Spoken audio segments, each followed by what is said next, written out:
What's up guys, welcome back to Primetime Barbell. It's Justin here. Today I'm going to be walking you through a squat tutorial, specifically low bar and kind of a medium stance width with the feet. So the first thing I want to get into is finding the width that's good for you, that feels comfortable. So just get into a stance that you think is comfortable right off the rip. You're always going to want at least a 45-degree angle outward, and you're just going to descend into the squat to where you can hit depth. If you can hit depth right off the bat and it feels comfortable, that's your stance. But you might want to fidget a little bit, maybe a little more outward toes, maybe a little wider on the heels, and then pretty much you just do repetitions in the stance that you feel is good for you, and that's how you find your stance. It's very simple. Just play around with your stance width at the bottom of the squat to what feels comfortable at the bottom as the most important position to feel comfortable, because that's where you're rebounding and getting all your explosive energy out of. Alright, so next I'm going to go into the J-cup height that you want. This is specifically for low bar squatting.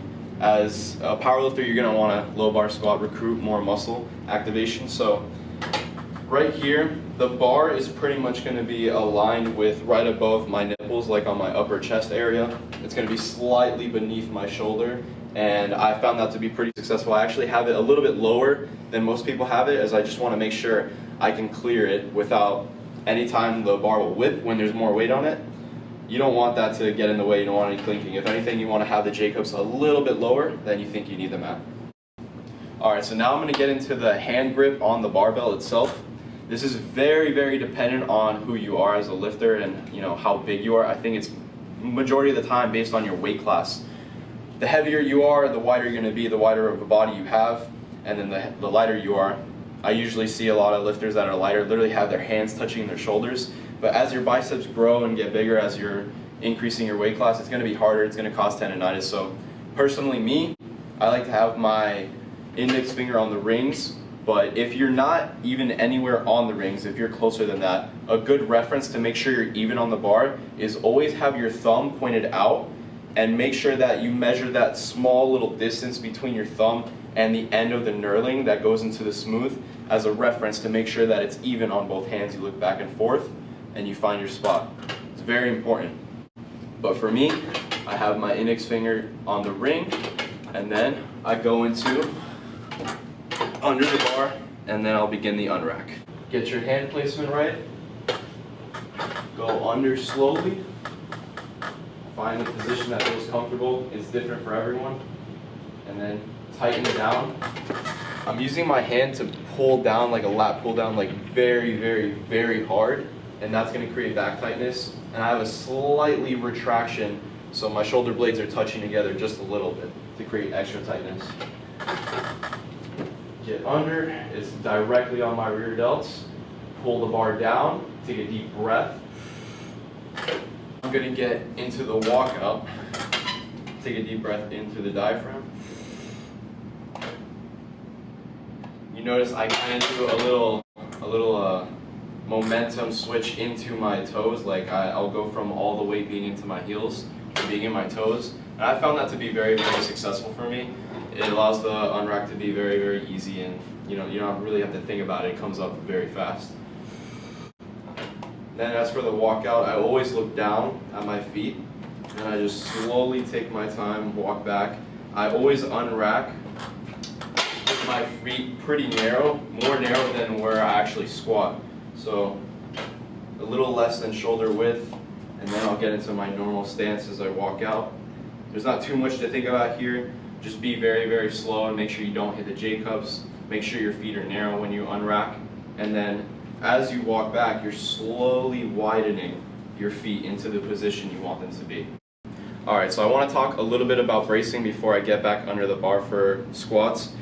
For me, I think about making my stomach as wide of a balloon as possible to look like a pregnant lady. I'm breathing in, obviously through my diaphragm, but then I push it down into my stomach, into my abdominals, and I'm thinking about making my stomach look as big as possible into my lower back, into my obliques, all around 360 degrees, just expansion, and making it large and thick. And then especially when you're using the belt, you'll feel it in all those areas, and it'll protect your lower back from dealing with pain, because your lower back will overcompensate if you're not bracing properly. So this is how it looks like. You see how I'll pull up my shirt, you can see everywhere around here is pretty much expanded as much as possible. I don't have much food in me right now, but it gets pretty big, so especially when you wear the belt, you'll be able to feel it better, but think about breathing every which way into it. Expansion. Alright, so now I'm going to get into the descent. Right, walk out. And I'm going to take a deep breath in through my diaphragm, like I said, and then push it into my lower abdominals. Pulling the bar down really hard on my back. And then you're just going to, don't think about hinging, just break at the knees.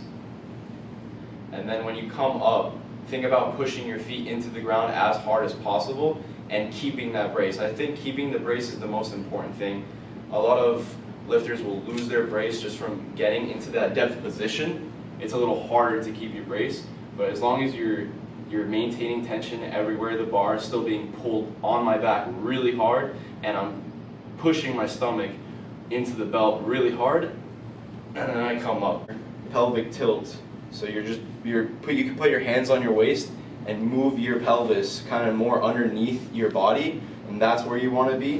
And then you also want to bring your rib cage down. So my spine is extremely neutral. There's no arching and there's no rounding.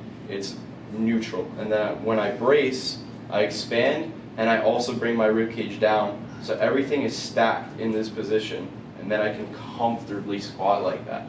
No arching in the lower back. Your chest is gonna, naturally come forward, especially on low bar, because the bar is lower on your back instead of high bar. You can squat all day high bar with a perfectly upright torso, but there's gonna be a little bit of give. You don't want it to be like a good morning squat to the point where your hips rise, which happens a lot, and then all your center of gravity, all your power is lost. So you want your hips and your chest to rise at the same time, but it's okay for your chest to give in a little bit and come forward.